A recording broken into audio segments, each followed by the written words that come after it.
Assalamualaikum warahmatullahi wabarakatuh. Halo semua, welcome back to my class.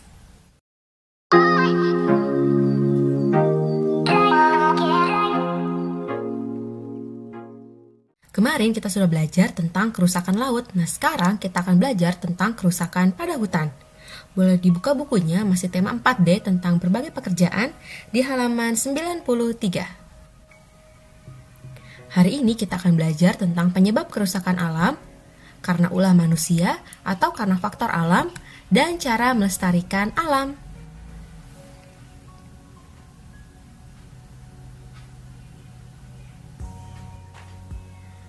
Hutan memiliki banyak manfaat bagi manusia dan juga bagi lingkungan.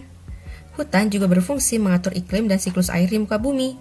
Namun sayangnya, kerusakan hutan di Indonesia cukup memprihatinkan sehingga luas hutan semakin hari semakin berkurang.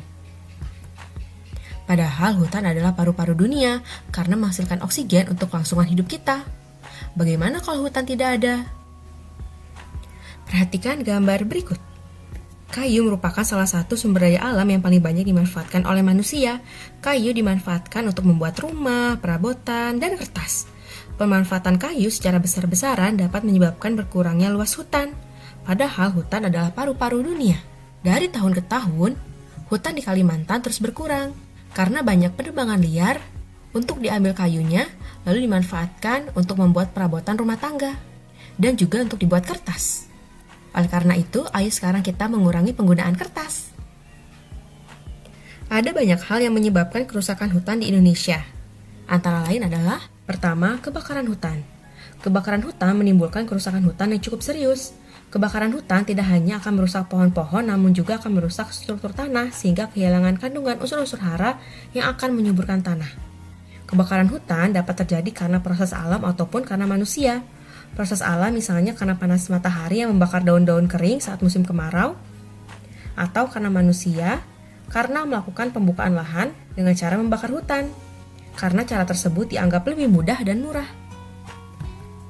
Yang kedua adalah penebangan hutan secara liar. Penebangan hutan secara liar dilakukan oleh orang-orang yang tidak bertanggung jawab.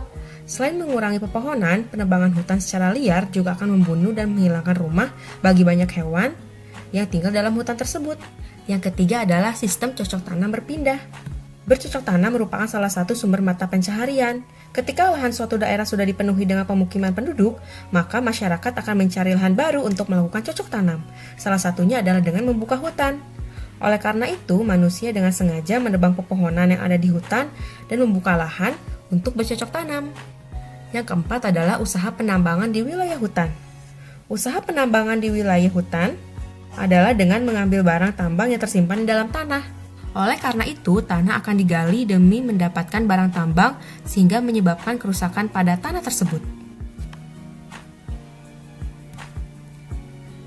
Yang kelima adalah transmigrasi. Transmigrasi menyebabkan munculnya lahan pemukiman baru. Transmigrasi adalah perpindahan dari tempat yang ramai menuju ke tempat yang lebih sepi. Namun, transmigrasi biasanya akan menggunakan lahan hutan untuk membuka lahan pemukiman yang baru. Hal ini menyebabkan pohon-pohon ditebangi agar bisa digunakan untuk membuat rumah baru. Musim kemarau. Musim kemarau yang berlangsung terlalu lama akan menjadikan pepohonan kering dan juga mati. Selain itu, musim kemarau juga akan menyebabkan struktur tanah menjadi rusak dan terjadi kebakaran hutan. Lalu letusan gunung berapi. Letusan gunung berapi akan merusak hutan, terutama hutan yang ada di wilayah lereng gunung berapi. Hal ini karena magma yang keluar dari perut gunung bersifat panas dan akan menerjang hutan yang berada di wilayah gunung. Akibatnya banyak pohon yang mati dan tanah menjadi rusak. Letusan gunung berapi mengeluarkan awan panas yang akan menyebabkan pohon-pohon menjadi layu dan kering. Yang terakhir adalah tsunami. Selain gunung berapi, bencana alam lainnya adalah tsunami. Tsunami menyebabkan banyak pepohonan yang mati akibat diterjang gelombang dan juga menyebabkan tanah hutan menjadi terkena erosi. Bagaimana cara mengatasinya? Selain pemerintah membuat undang-undang tentang kerusakan alam dan kerusakan hutan, kita juga bisa melakukan kelestarian alam sendiri dengan cara 5R. Apa itu 5R? Ayo kita bahas satu persatu, check it out. Pertama ada recycle atau mendaur ulang. Recycle merupakan upaya pengurangan sampah dengan cara mendaur ulang. Kegiatan ini memanfaatkan barang bekas dengan cara mengolahnya untuk dapat digunakan lebih lanjut.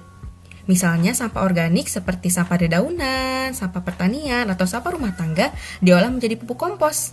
Sementara itu, sampah seperti botol kaca, botol plastik dapat digunakan atau dapat diolah menjadi hiasan atau pot tanaman. Ada reduce. Reduce artinya mengurangi pemakaian.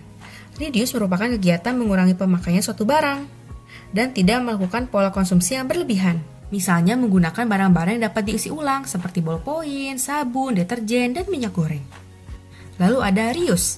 Reuse artinya menggunakan kembali. Sebagai contoh misalnya kantong plastik atau kantong kertas yang umumnya didapat dari hasil kita belanja, sebaiknya tidak dibuang, tetapi dikumpulkan untuk digunakan kembali suatu saat nanti.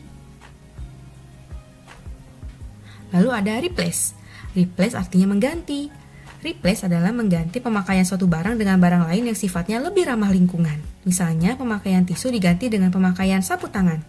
Sedotan plastik diganti dengan sedotan stainless steel, atau mengubah penggunaan kantong plastik atau kertas belanja dengan membawa tas belanja sendiri yang terbuat dari kain. Dan terakhir adalah repair atau memperbaiki. Repair adalah memperbaiki barang-barang yang rusak agar dapat digunakan kembali. Dengan cara tersebut, kita tidak perlu membeli barang-barang baru karena barang lama masih dapat digunakan kembali. Dengan menyelamatkan bumi hari ini berarti menyelamatkan bumi untuk masa depan yang lebih baik.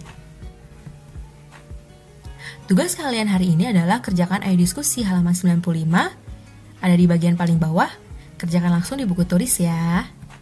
Terima kasih sudah menonton video ini, sampai jumpa di video selanjutnya. Wassalamualaikum warahmatullahi wabarakatuh. Bye bye, love ya.